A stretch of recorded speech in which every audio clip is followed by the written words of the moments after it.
Welcome to day 4 of 12 of the 12 days of finance. 12 days straight where I talk about financial topics that can transform your 2025. Today I'm talking about inheritance, specifically inheritance and retirement. So, how do financial advisors view inheritances? Stay with me. I've been doing this work about a decade, and something that I've noticed as a financial advisor is that inheritances seem to be coming into most Americans' lives later, and later. When I started this profession, most people would inherit it in maybe their mid, sometimes early 40s. But over the past few years, I've noticed people receiving inheritance in their early, mid, or even late 50s. And I thought it was a very curious thing that was happening, and maybe it was just my imagination. But it inspired me in doing this video to actually go and look up the real numbers of when the average American inherited. And it turns out that my feeling is accurate. So the average age of inheritance right now in 2024 in America is age 51. So rewind it to 1989, the average age of inheritance was actually 41. It happened over a much larger span of time than a decade, but the trend is that Americans are getting older when they receive their inheritance. Personally, I think it plays into a lot of societal factors we're seeing happening right now. A lot of the disenfranchisement and disenchantment. You're seeing people display a lot of the political changes we're seeing happen right now. Inheritances are big deals. So the average American does not receive an inheritance. So there's a large portion of America that never receives an inheritance. But when the average inheritance is about $56,000, but the average American who receives an inheritance receives about $266,000. That's another statistic that I looked up. That money can be absolutely transformative for the average American. That's over $250,000. So if you think about receiving that money at, let's say, 41, you're still relatively young. You almost undoubtedly have a mortgage. You probably have some young kids. You're probably paying off debt, maybe even student loans. And a cool $250,000 coming to you tax-free could alleviate a lot of those issues. Money could be put away in a 529 for college. Debts can be paid. Perhaps student loans can be finally taken care of. Homes can be paid off. And to have that all happen in your early 40s is absolutely transformative. Shift that forward a full decade, you're 51, okay? Odds are by the time you're in your 50s, your kids may be in college or already grown, so you've already crossed that mountain. Maybe you've already paid off many of your debts. Maybe your home still isn't paid off, but your mortgage balance is pretty low. Typically, what happens when older people receive inheritances is it ends up in a brokerage account or it ends up in a savings account and it doesn't move. Basically, the person locks it away for future use and it never moves. Now, what sometimes people do is say, look, I really don't need this. I'm going to save this for my kids. So once again, for the next 20, 30, 40 years of this person's life, the money doesn't move. The money is locked up and is locked away from our economy for general use. So the fact that we are living longer as human beings, the fact that we are living longer as Americans, in some ways presents a big problem for the economy, and it's the problem of inheritance. It doesn't really benefit you as much to receive $250,000 when you're 51 versus $250,000 when you're 31 or when you're 41. That's just the way it is in the life cycle of the average American, but probably we're going to see Americans receiving inheritances in late 50s, early 60s as we start to tap out on but a lot of people don't really want to live beyond 100.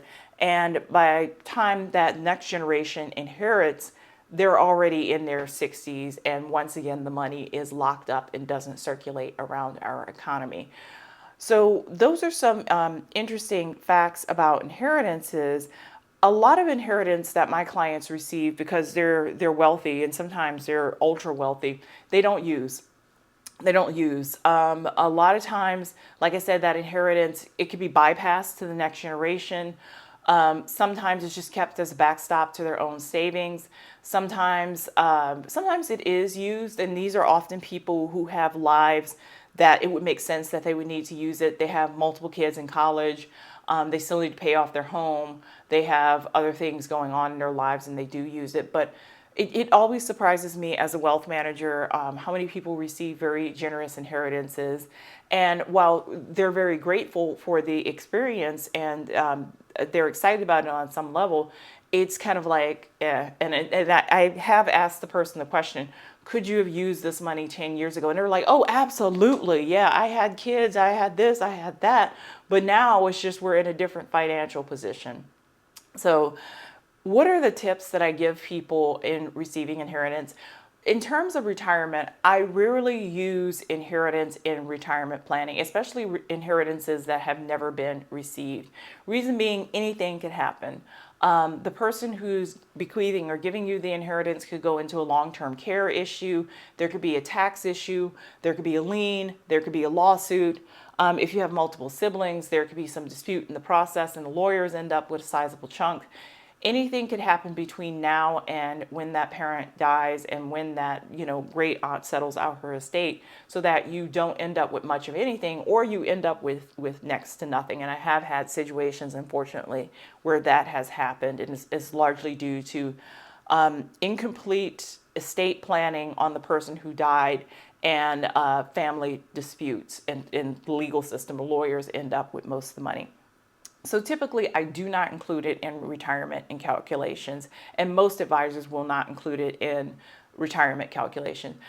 The next piece of advice I would say is that you do want to tell your financial advisor that you have an inheritance. We want to know that it's a possibility and that it's on the horizon. Now, I may ask the client details about it. How old is the person who is going to bequeath so and so and such and such? Are they sure that they are in a position to receive? How many other people are part of the estate, and approximately how much do they think they will receive? And that is just so I can get some parameters around certain things and understand what could potentially be coming. But the financial advisor needs to know that, and we document it, but we don't include it in active projections. So if you're really curious, or if you really believe that you're going to receive that inheritance, you can ask the financial advisor to do two sets of calculations on retirement. And I have done this for clients occasionally when requested, one with the inheritance and one without. The reason why I don't like doing it off the rip is because people get attached to the higher number, right? And they start making retirement plans based on the higher number, which is the inheritance. Oftentimes, if it's a substantial inheritance, that person may be able to retire several years early, or sell their home, or do things that they've always dreamed of doing. And I don't want to get people in the mindset that that is the pathway forward in case things don't quite work out the way that they planned. And so if you ask the financial advisor, they can do a second set of calculations. You want to look at that second set of calculations, but you don't want to become tethered to that outcome expectation. You kind of set it aside and you go forward with your plan of saving for your own retirement. Updating the advisor as situations evolve. So you're going to receive an inheritance, or you believe you're going to receive an inheritance for your great Aunt Gertie, who's 95. She has a slip and fall and ends up in hospice. It's probably best during your next financial advisor meeting to mention that. A lot of times when people go into hospice, unfortunately, they don't check out. And so then, but people can live multiple years in hospice, but the financial advisor is on alert that your financial situation may change at that point. So I've learned about situations after people die, sometimes long after people died. And I'm like, why didn't you tell me that 18 months ago? When the person actually died, or the person was actually about to die, there was a few things we could have gotten set up. Now they're about to do a disbursement from the estate. So just update the financial advisor. You don't have to necessarily place a call, but when you have your next financial advising meeting, you may want to mention, hey, this person is in hospice and I am set to inherit, I think, this amount of money from this individual. So work with your family to get the documents in order. A lot of times when someone dies, even when it's expected, it's a bit chaotic. Documents needed to be procured, birth certificates, death certificates, certificates of ownership. People who die rarely have those documents in order. It's typically a bit of a Easter egg hunt to find all of those documents. If you can work with your family to get those documents in order and have them in one place, the estate settling process can move a lot faster. Sometimes not having the proper documents or proper documentation can slow things down by a matter of months. So if you have a family member that you will inherit from, you can work with them to help get their papers in order and to have those papers in one place so that they can be accessible when that family member or friend or whoever you're inheriting from passes on. So once the death occurs and once the estate starts settling itself out, learn about the details of that estate. Don't be afraid to ask who, when, and how much. Oftentimes, people don't know until the very end of the estate settling process what they're getting. That could be 18 months on the long end, anywhere from 6 months. It's okay to talk to the successor trustee to say, hey, I've noticed that I'm mentioned in the estate. Can you give me the details of that and the approximate timeline you think that this is going to happen on? Now, a successor trustee, unless the person is a professional trustee, often really doesn't know the timeline because things happen. Short end I've seen is maybe 3 to 6 months. Very long end I've seen 18 months to 2 years. If things get caught up in court, it could take much longer. But depending on the complexity of the estate, the state that the estate is in, and other factors, things may move faster or slower. But if you are indeed mentioned in a person's trust or will, or whatever document they chose to express their desires after they die, you do have a right early on to know that what exactly is listed out in the estate plan that you are supposed to receive.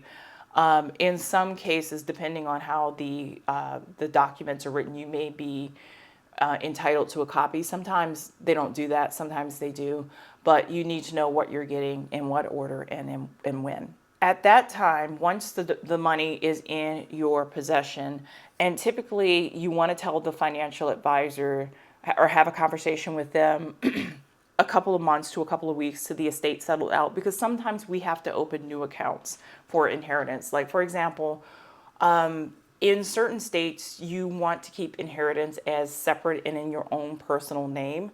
As long as those assets are never commingled, they're considered a separate account and separate assets. And I do suggest, especially because I'm here in California, the person opens an account in their own personal name and puts the inheritance in their own personal account, and they don't commingle it.